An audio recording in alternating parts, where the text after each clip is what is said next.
জুলাই গণ অভ্যুত্থান, স্বৈরাচার সরকারের পতন ও শোক ও বিজয়ের প্রথম বর্ষপূর্তি উপলক্ষে রোববার ৩ আগস্ট সমাবেশের ডাক দিয়েছে বাংলাদেশ জাতীয়তাবাদী ছাত্রদল ও জাতীয় নাগরিক পার্টি এনসিপি।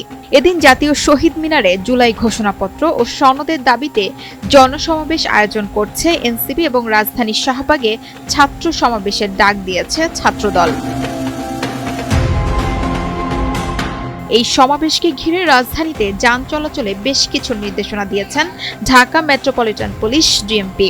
শনিবার ২ August DMP commissioner Sheikh Sajjad Ali স্বাক্ষরিত এক গণবিজ্ঞপ্তিতে এ নির্দেশনা দেন।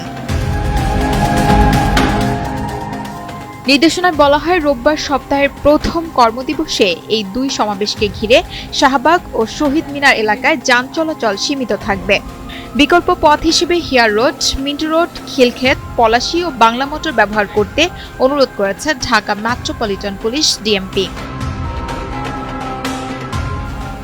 এদিকে একই দিনে এসএসসি বা সমমান ও বিসিএস পরীক্ষা থাকায় পরীক্ষার্থীদের যথেষ্ট সময় নিয়ে পরীক্ষা কেন্দ্রের উদ্দেশ্যে রওনা হওয়ার জন্য অনুরোধ জানায় ঢাকা মেট্রোপলিটন পুলিশ ডিএমপি।